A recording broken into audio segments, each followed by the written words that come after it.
Hello, welcome to Verbling. Hi there, I'm Teacher Oakley, and as we did at this particular time slot in Verbling, as we did yesterday, and as we will do tomorrow, we're going to continue our little three-part series on confusing words. Okay, we're going to look at words that are very easy to confuse. Perhaps they're homonyms. They actually are pronounced exactly the same. Perhaps they are spelled very, very similarly. For example, allusion and illusion, as an example. We're going to be looking at several examples of these very confusing words and doing some simple fill-in-the-blank exercises as we go along. I will be helping to define the words that we don't know. We may also, since many of these exercises fill in the blank, since many of them are quotes, we may end up talking a little bit about the quotes that we're seeing as we're doing the exercises. So a little bit of a mixed bag, but hopefully we can learn some vocabulary, clarify some confusing vocabulary, converse a little bit, and also talk about the pronunciation of these words, as often that's confusing as well.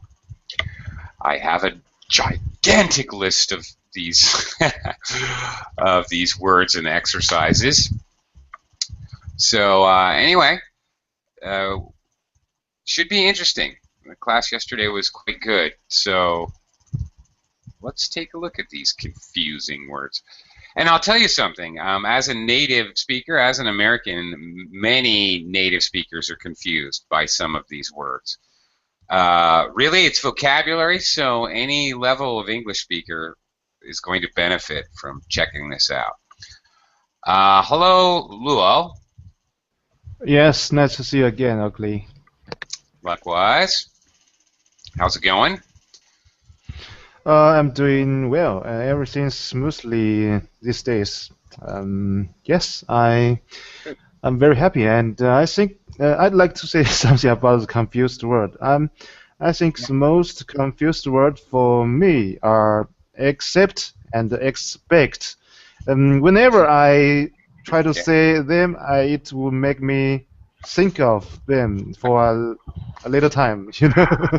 Yeah, I do know. I absolutely do know, and I want you to know that native speakers, these confusing words, really, native speakers have to. Is it expect or accept?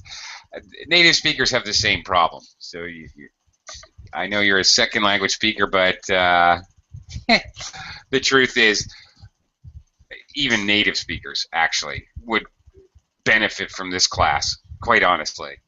All right, so hello, Alabek. Hello, teacher. Nice to see you. Nice to see you too. Okay, let's. As I said, I have an enormous list. So, gentlemen, start your engines. Let's get going here. Let me throw up a screen share. Okay. The instructions are simple. Select the word in each set that completes the sentences accurately and appropriately. Okay, Lua. I would like you to read the sentence and try to decide if it's afterward or afterward. Yes, these are homonyms. Afterward or afterward. Pretty much the pronunciation is the same. Afterward. Maybe a slight, subtle difference in pronunciation. Okay, go ahead. Okay. Afterwards, I'm thinking what means of the afterwards. Okay, I know. It's really so difficult to tell a good action from a bad one. I think one usually knows right away or a moment afterward in a horrid flash or regret. Okay. The first one. First one. Afterward. Yep. Okay. And I think you are absolutely correct. Absolutely. One weird thing here, obviously, which I can tell that you noticed. One strange thing here. Do we use afterward or afterwards? Hmm. Uh, okay. Um, I don't know. I don't know. okay, and the answer is I don't either. But Grammatically, it's similar to looking forward and look forward. Both of them are correct, and I think I maybe. basically have the same meaning. Yeah. Well, look forward to, or looking forward. Well, you're omitting I am looking forward, so you're just changing really the verb tense. But anyway, afterwards, it really makes no difference. It means at a later time. Okay, but here's the tricky part. Luai, do you have any idea what an afterword is? And notice I said an afterword. And afterward, and because it starts with an wow sound, so you should use an. Yeah. Well, yeah, and also you can only use n when it's a noun. So there's one clue. It's a noun, right? If it was a verb, okay. I would say to, whatever. But yeah, it's a noun.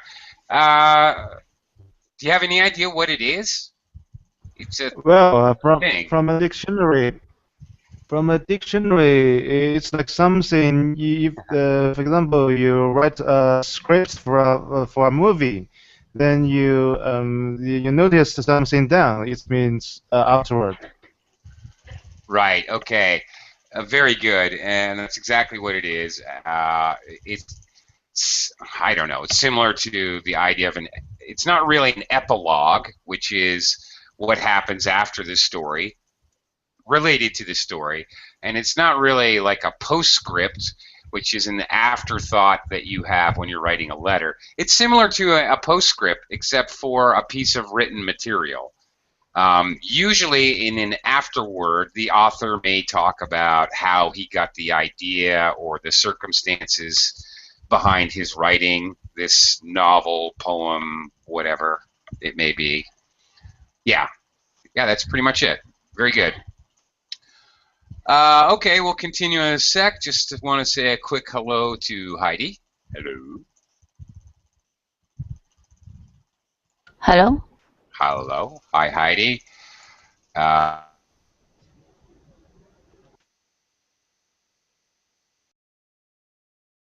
Okay. Hello.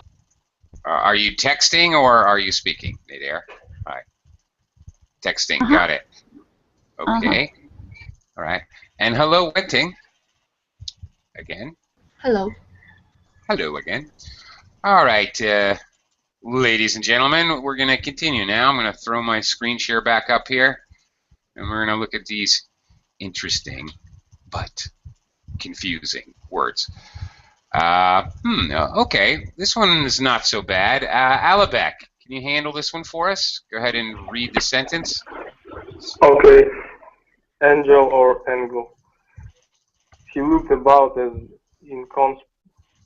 inconspicuous as a tarantula on a slice of angle food. Ooh, this is a tough one. This has got other meanings here. Which one is it? The first or second, do you think? The second. Angle food. I don't know what angle food is. And probably, Alabek, you probably don't know what angel food is. In fact, many of you may not. This is very cultural. Angel food, or otherwise known as angel food cake, is a very light and fluffy sort of cake.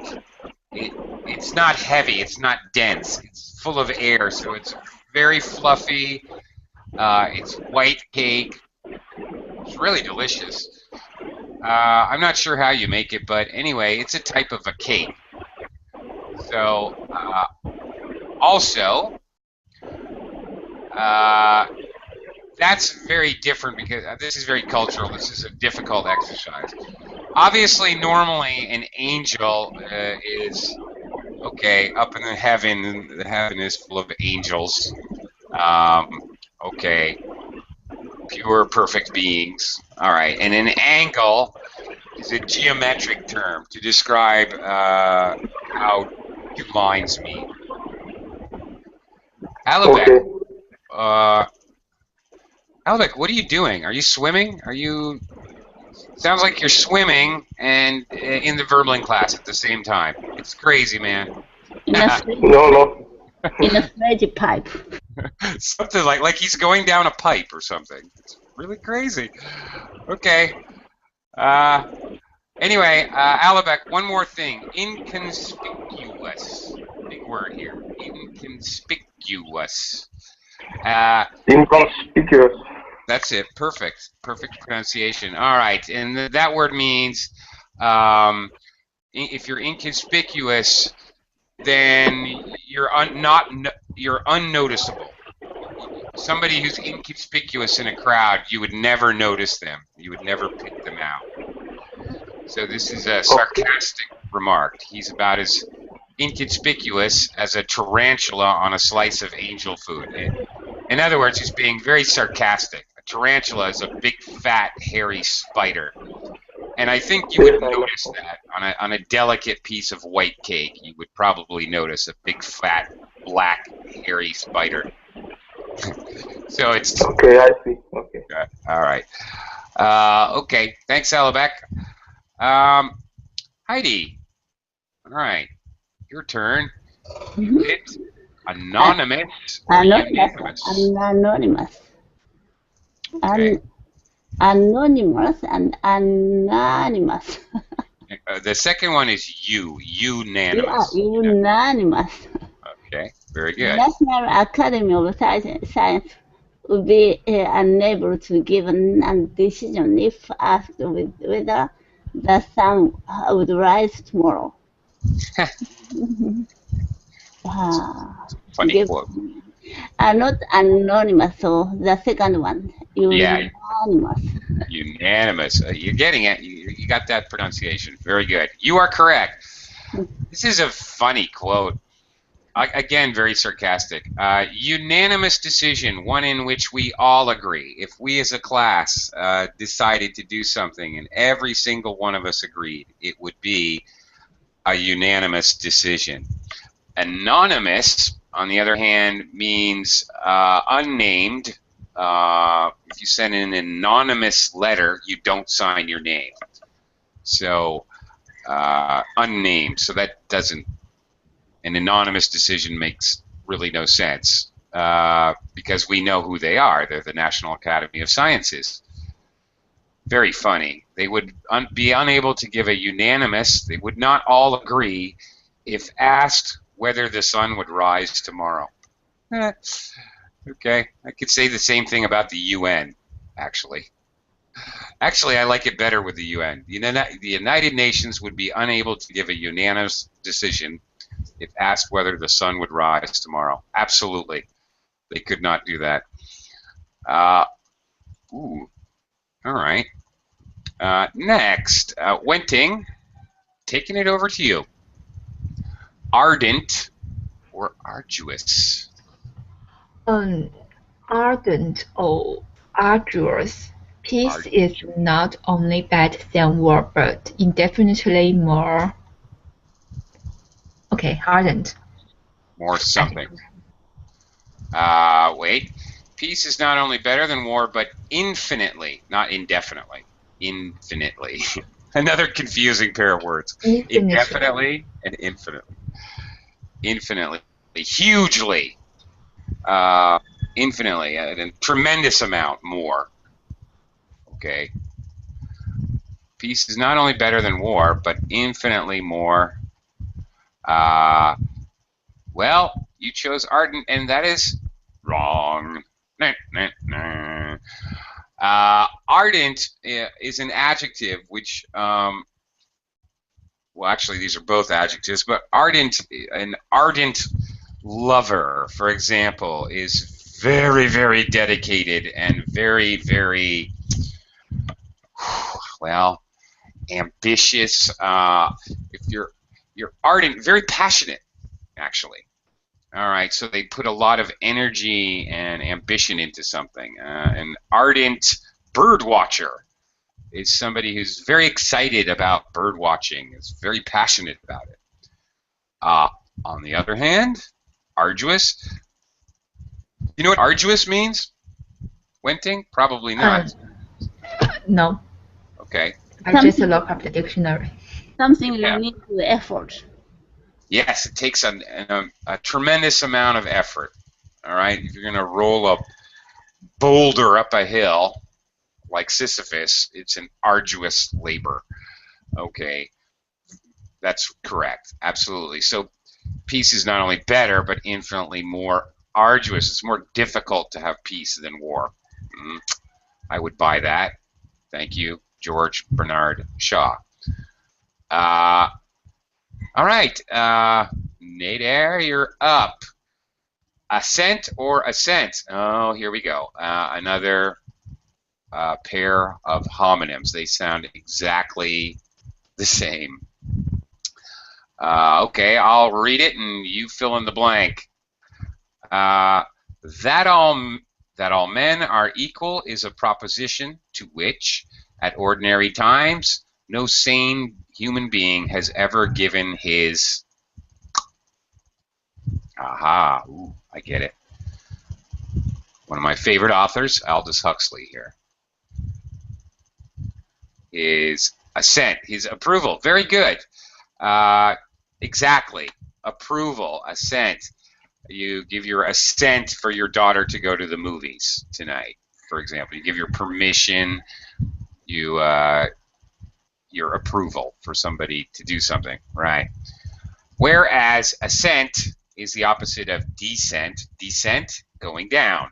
Ascent, going up, such as climbing a mountain. The ascent was difficult. The ascent of Mount Everest was very difficult. Okay. And again, I like this quote, meaning I think no sane human being would qualify themselves as perfectly equal with everyone else. Ha. Lots of very sarcastic and cynical quotes today. Okay. Oh, the next one. This one's easy. Luau, you got an easy one here. Band or band? Another Band or band? Yeah. Yeah. The first modern jazz band, first one ever heard in New York or perhaps anywhere, was organized at the Marshall. Okay, very good. A band, first one, yeah, a group of musicians, or perhaps another kind of group. Luau, do you know another group that could be described as a band? Another group described as a band. Band. Not just Let me see. musicians. Band. I have no ideas. Yeah. Okay.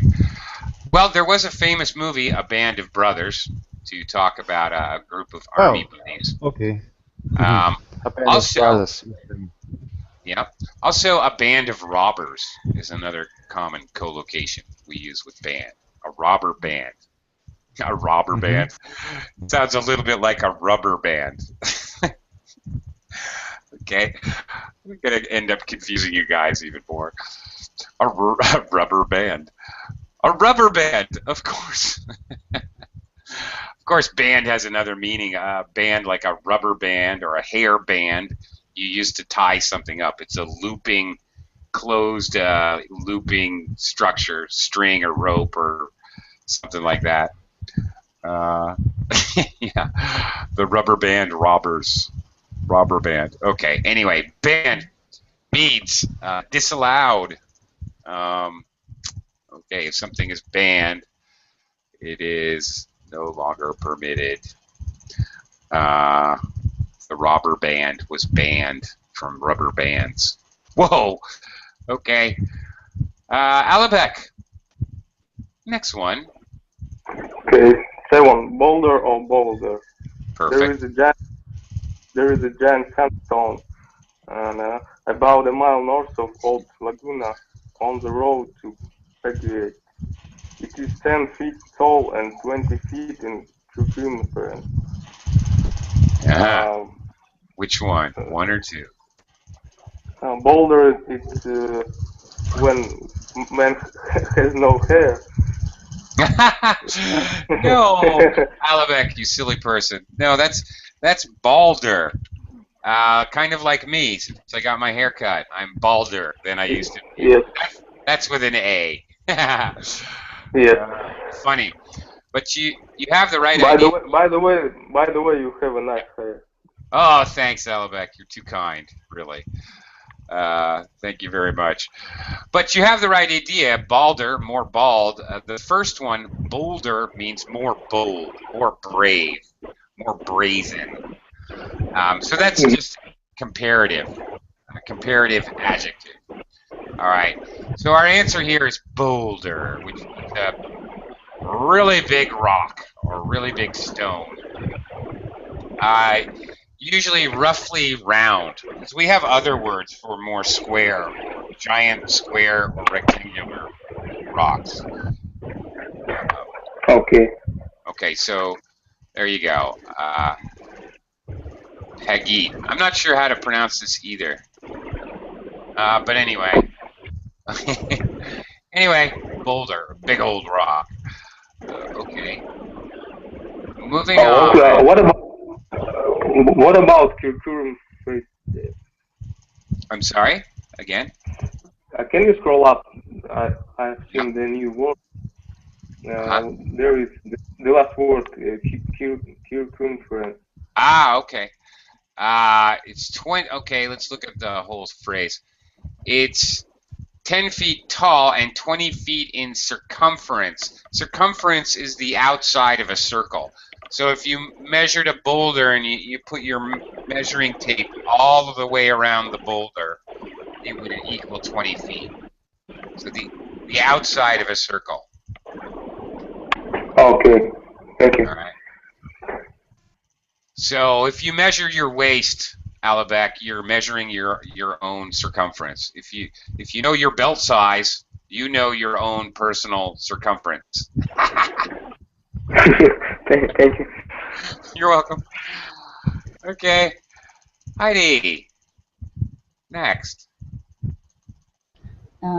Break or break. All right. You can every grammatical and tactical. Okay. Rule consciously. When and only when you have rendered yourself incapable of something, then unconsciously or incapable of I think you can by every break is stop, right? The first one. Break. Yep. Break is break. Break is break. Snap. Crack. Oh, Crack. I broke my arm. Okay. So every time break, you stop. You can break. Okay. What is the second? No. The second one, yes, you could break. And the second is the first to stop. No. Well, I'm not sure. Okay, I think they're both the second one, but I understand your confusion. I think they're both the second one, but I understand your confusion. You can break a rule. You can break a bone. You can break a pencil. You can, second one here. But break a rule is common. Well, this is very, related to learning English, and I actually agree with this. You can break every grammatical and syntactical, hard word to say, syntactical rule consciously. Yeah. You can do it on purpose, consciously, knowingly, when and only when you have rendered yourself incapable of breaking them. It is the second one. breaking them unconsciously. So if you automatically use grammar and syntax and you don't usually normally make mistakes if it's an unconscious reaction to use grammar, at that point you can actually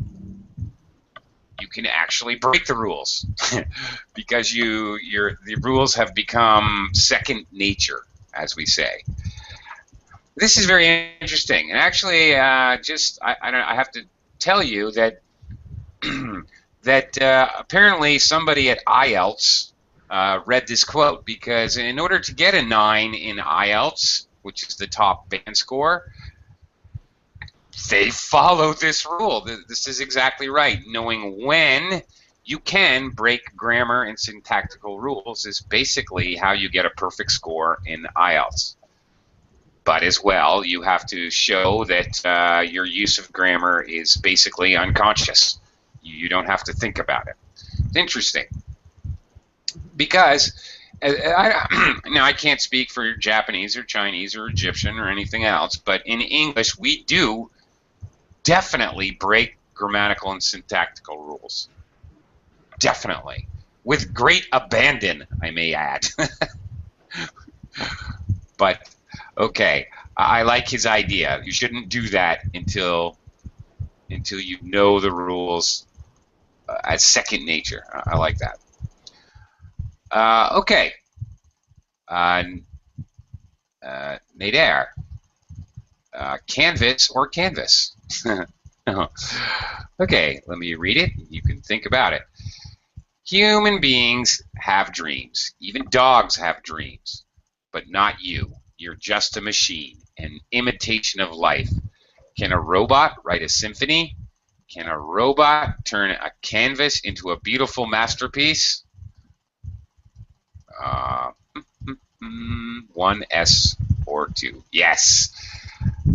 Very good. A canvas, the first one, is the blank white cloth that painters use to paint on. All right. So when he's talking about turning a canvas into a beautiful masterpiece, he's talking about painting. Exactly, Nader. That is correct. But what on earth is canvas? Let me tell you, last weekend, a new internet company in my city canvassed the neighborhood to see if anybody was interested in availing themselves of the new service. Yes, very close. Poll. Check with everyone. It could be a poll if you've ever had the sensors. Sensor counts the number of census taker. I'm sorry, bad English. Census takers come to your house and they ask you a few questions. Okay, how many people in your house? How many men? How many women? What are the ages? A census taker needs to very thoroughly canvass an area so they can find out numbers of the population. So it could be poll for a questionnaire, or to ask, or actually to try to sell something. And it's a verb. You canvass a neighborhood. We canvassed the neighborhood, whereas the first one is a noun.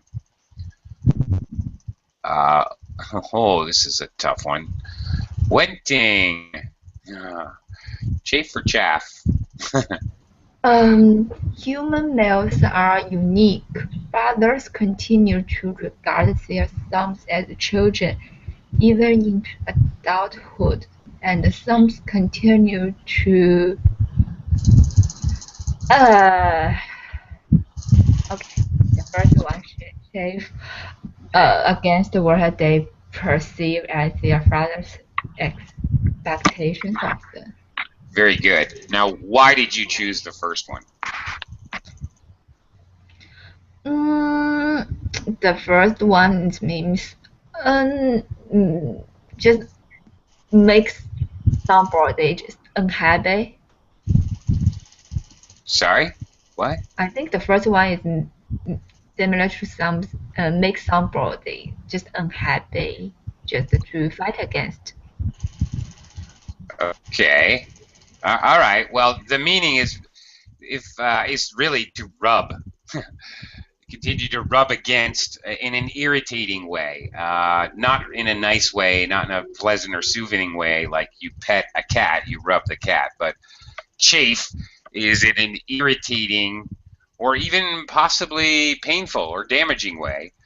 For example, if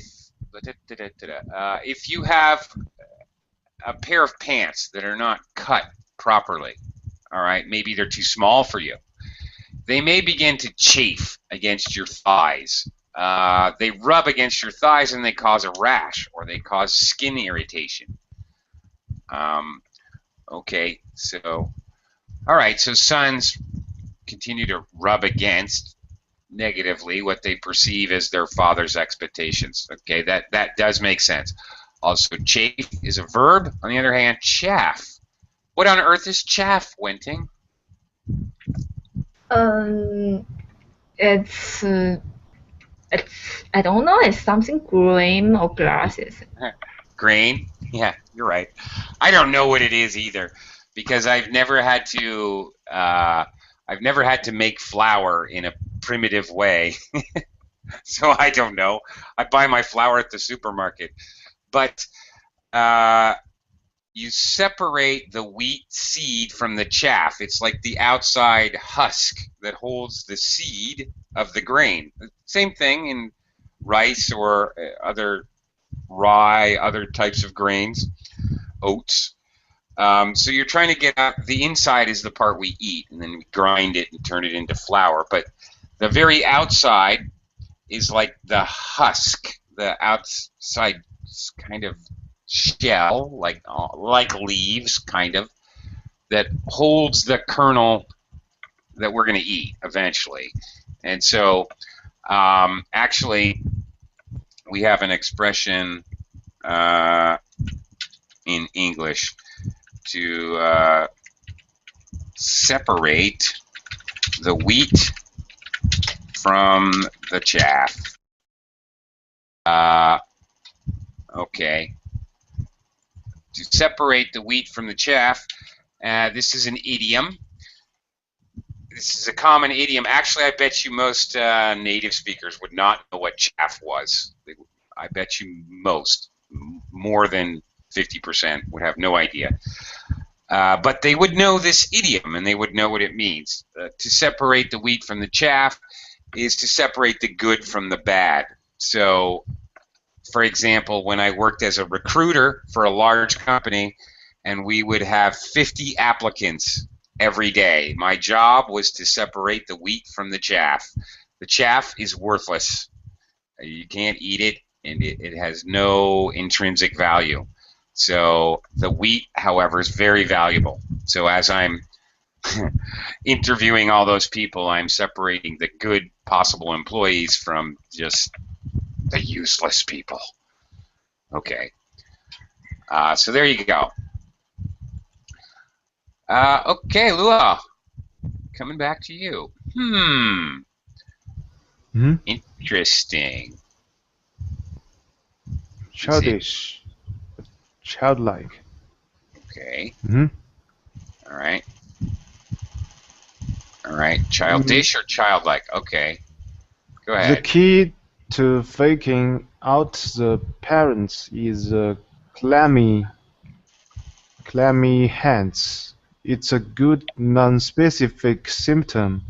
I am a big believer in it. You fake a stomach cramp, and when you are bent over, moaning and wailing, you lick your palms. It's a little childish and stupid. But then, so is high school. Okay. Luau, have you ever seen Ferris Bueller's Day Off? Ferris Bueller's Day Off. Ferris Bueller's Day Off. No. If you give me any clue, it's a movie or fiction. It's a movie. Movie. It's a movie from the 1980s. It is iconic in American culture. If you want to learn about American culture, there you go. Probably I know, but I don't know exactly what's English names for each movie. So Right. you know. Yeah. Don't know if you would have seen this one or not. Definitely an iconic film. It's what we call a coming of age film. Some young men figure out some things about their life when they're just about to graduate high school. But anyway, it's a great movie, actually. I've seen this movie 10 times, and I would see it again right now if I had a chance. It makes me laugh every single time. Great movie. If you have a chance, I recommend it. And if for no other reason, if it's not your cup of tea or your sense of humor, it's an excellent microcosm of American culture, or at least American culture in the 1980s. Mm-hmm. Yes. Okay, and you are exactly right. It's a little childish and stupid. Do you know what he's talking about here? Key to faking out the parent. No, I didn't get it, all of them. But in the last phrase, it's a little. So I have some clues. So I have chosen the childish. Yes, But it is. for the first part, I didn't get it. Yeah. Okay. Okay. First, the words childish. You're exactly right. Childish. If you're acting childish, it's like immature. Okay. Same meaning. It's immature. Childlike is actually doing things the way a child would do them. Okay. So we use it for physical things. The childlike way he walked made me think that maybe he had some kind of a physical problem. Okay, not childish, not immature and silly, but actually like a child, really. Okay, but this quote is very funny. Actually, there is a phrasal verbs faking out. I don't understand, so I cannot understand them all. Okay, so yeah, I want to talk about this because this is real English. This is such real English. This is iconic. I can't even explain it. This is so very American. I smiled as you were reading, as I read this first part before I scrolled down. I instantly recognized who this was, where this was from, what this is referencing. Before we even read the rest of it, I remembered this scene in Ferris Bueller. This is such Americana. I really can't explain it. Faking out the parents. Okay, if you fake someone out, you make them think one thing is happening, but another thing is happening. Okay, if I tell you, oh, Luau, the bar down the street has free beer. You should go right now. You can get free beer. It's great. I just got back from there. There's a big party. And you go, and there's no one there. And there's absolutely nothing going on. I faked you out. And then I can laugh at you later. It's usually it's not in a way to steal your money or do anything harmful or hurtful. It's generally a benign thing. It's lying. There's no getting around that, but it's usually not, to steal or anything like that. All right, the key to faking out the parents is the clammy hands. Do you know what clammy hands? It's great collocation. Clammy is, I know clammy is cold and uncomfortable. Yes, very good. Yeah. Cold and damp and uncomfortable. Very good. Yeah. You're right. So the key to faking out the parents is the clammy hands. It's a good non-specific symptom. I'm a big believer in it. You fake a stomach cramp, and when you're bent over, moaning and wailing, you lick your palms, right? You use your tongue on your palms. It's a little childish and stupid, but then so is high school. what he's doing is Matthew Broderick here as Ferris Bueller. He is pretending that he's sick for his parents because he has big plans for the day. He doesn't feel like going to school, so he fakes being sick. And for this kid, this movie is great because this kid he's got it down. He knows how to fake everyone out. Everybody thinks he's like an angel, like this student, and really he's a little devil. But I don't know. You just have to see the movie. I won't go on about it, but you really have to see it. Great movie. Hedi. Here it is. Ferris Bueller's Day Off. Okay, Ferris Bueller's Day Off. Okay. It's a comedy. It's a drama. Both. Okay, Hedi. Deprecate, or depreciate.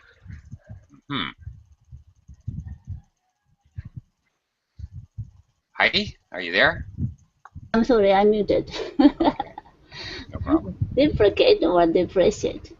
Those who prefer to favor freedom, yet something agitation.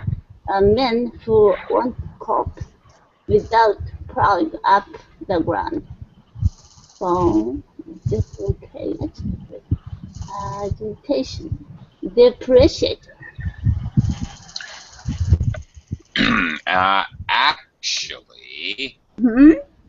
Actually, it's deprecate.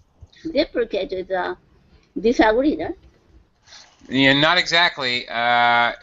Deprecate is to put, well, I can only think of a phrasal verb, to put something down, to say, oh, it's bad. It's to, not that it's to say it's bad, but to say, oh, it's pointless, it's worthless, to make it seem less. A deprecating remark, okay, is one where you cut someone down, where you say something cruel. I guess the depreciate is the opposite of appreciate. Yes, that's correct. Appreciate is getting higher, like. That's right. And appreciate to the dollars like that. So opposite. Right. Very good. So if the value of your house appreciates, it becomes more and more. But if the value of your house depreciates, that's not good. Excuse me. Whoa. Gesundheit. Oh, thank you very much. Very good, Hedi. Thank you.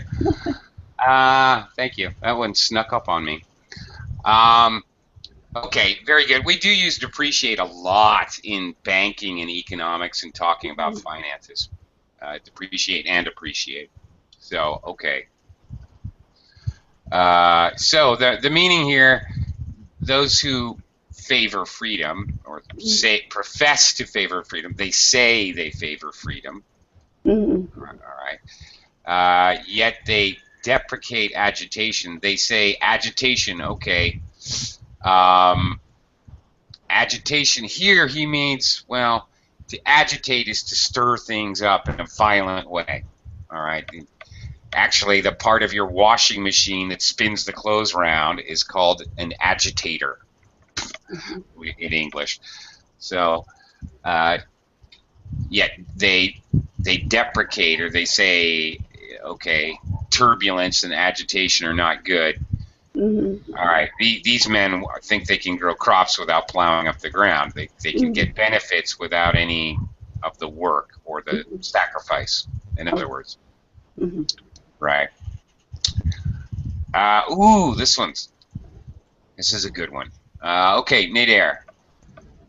Diagnosis or prognosis? Ooh, this is one sometimes I get confused.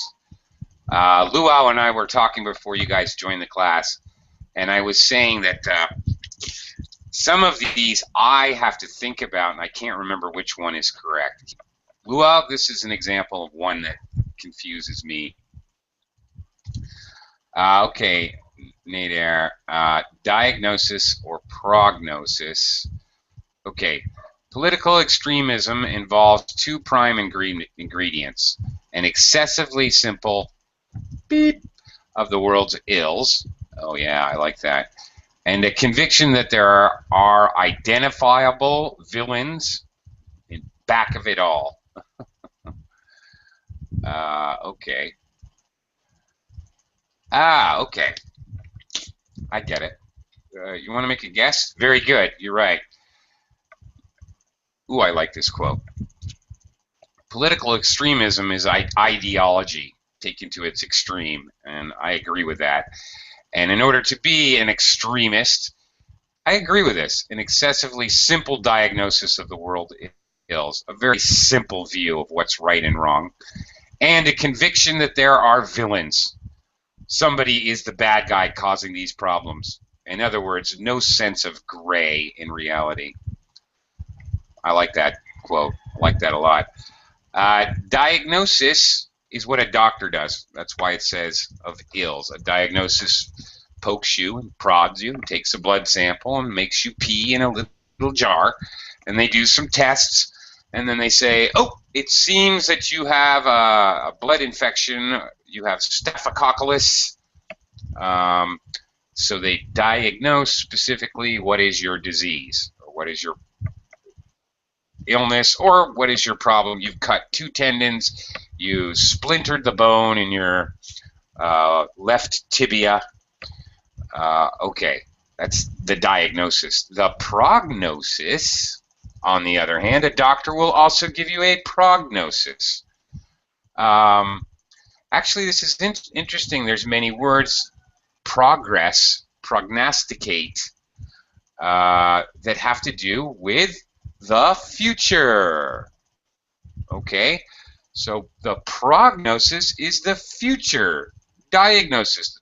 The doctor says, oh, you have Staphylococcus, that's my diagnosis. My prognosis is you will recover in 2 weeks if you take antibiotics, get plenty of rest, and drink plenty of liquids. That is my prognosis. Future diagnosis. Do you have a word for wrong diagnosis? Yes, we do. And that word is a lawsuit. Sorry, Nader, that was like just too perfect. That was too easy. Indeed. Okay. But in seriousness, all right, a wrong diagnosis is okay. A misdiagnosis, yes, it would be a good joke. Misdiagnosis, I think there may be. I think it may have a prefix. I think, let me just check. I think we can say misdiagnosis. I think it has a prefix. Yes, indeed. Yes, indeed. There is. Just add MIS in front of the word. And there you go. Misdiagnosis. Yeah, I had to think about that a minute myself. You're welcome. Another one that confuses many people. Second language speakers and first language speakers confuse. Wenting. Emigrate and immigrate. In their benevolence, the Federation allows them to immigrate to the outer world like your family. They were executed on arrival. I think the second one. I think you're wrong. Sorry to say. In their benevolence, in their kindness, this comes from a science fiction novel, by the way. The Federation allowed them to leave. They allowed them to go out to the outer world. In other words, you're Chinese. You emigrated from China. You immigrated to New York. I'm American. I emigrated. I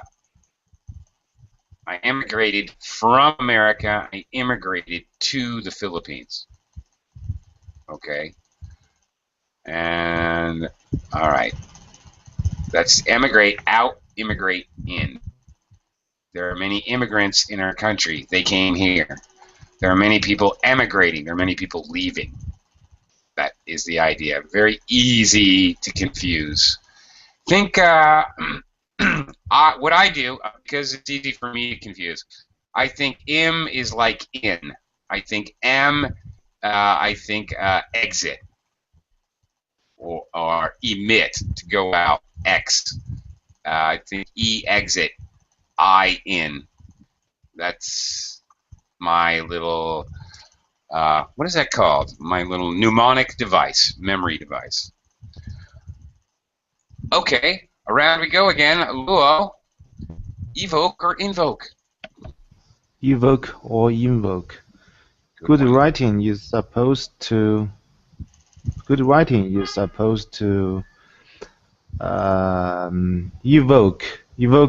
evoke sensation. Oh no, invoke sensation in the reader, not the fact that it is raining, but the feeling of being raining upon. I think you had it right the first time. I believe invoke is the verb form of invocation, which is a noun. An invocation is like a chant, a secret spell. So if you invoke the devil, you call up the devil. You call on a spirit. Invoke the spirit. Oh, wait. I invoke the spirit of Blackbeard. Okay. Okay. Or you invoke, I would like to invoke law 32, particle 37b, in which it's stated, okay, I'm calling it as a reference to make a point. I'm invoking that law. I'm saying we should call forth that law and use it.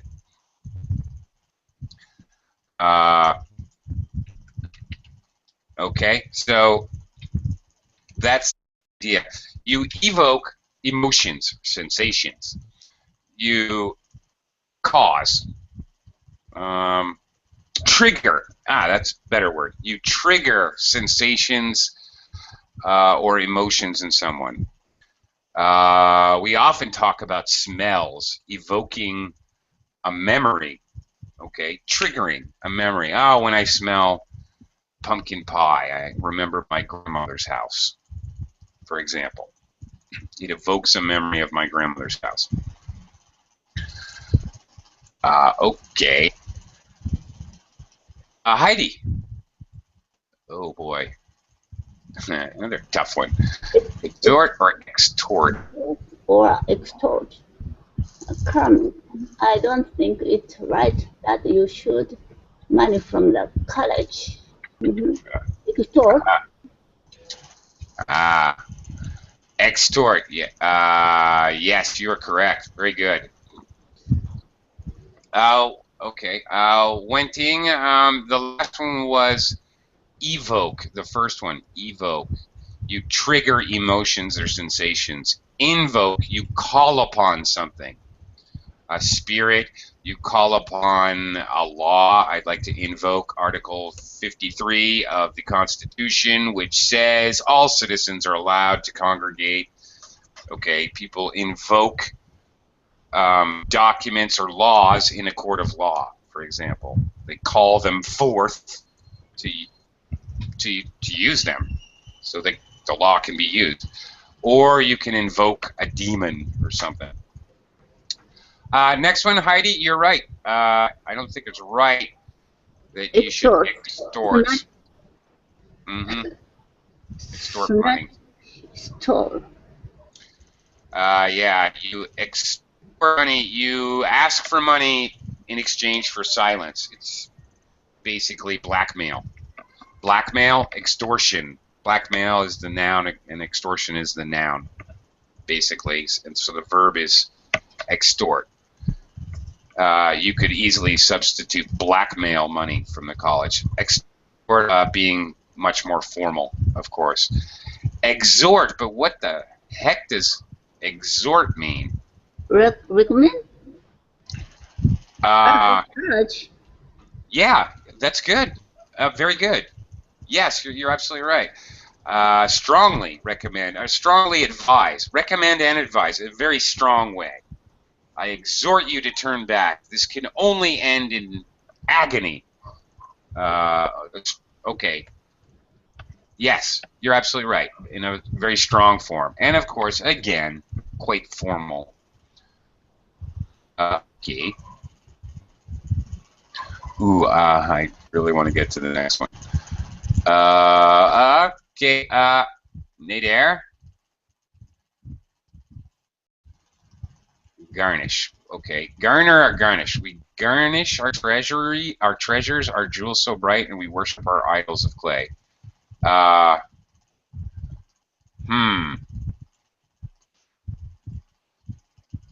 don't think it's garnish. You garner pay. I'm slightly. I'm used to the collocation to garner pay, gather or collect. Well, okay, you gather or collect pay. I guess you would gather or collect treasures. I guess that makes sense. Okay. We garner our treasures. We gather our treasures. Garner. Okay. Usually, again, co-located with garner your wages. I work hard to garner my wages. Okay, to gather or get. Usually money, or I suppose treasure or gold or something of high value.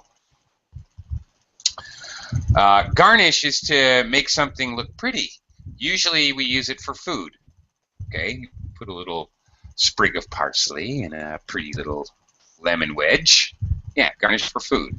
Right. Okay. Very good. Oh, great. Wenting. Grizzly. Grizzly. Mexico's famous Day of the Dead festival with its grisly yet comic cavaltines of the dead records the skull motifs and the sacrifices of the last word of Moctezuma. I don't know. I think the first one. Moctezuma. I think the first one. Okay. Well, this is a tough one. Okay. I'm not. Let's Okay, I thought I could swear that this word meant something else. Okay, yes, grizzly. Okay. Yeah, you're right. Gruesome, ghastly, horrible. Is grizzly.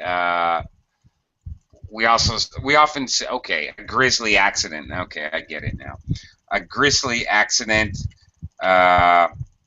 is, one that would be quite disturbing because it would involve lots of blood and guts and yucky stuff. What is a grizzly? The other word, Wenting, do you know? Grizzly. Gray. Very good. It can obviously refer to a bear, which is rather a huge and scary bear, by the way, or it can mean gray. Actually, his grizzly beard, for example. You might. I've heard it with beard or bear. Beard or bear. Very similar words, actually. Okay. Actually, we are, I'm sorry to say, but we are just about out of time.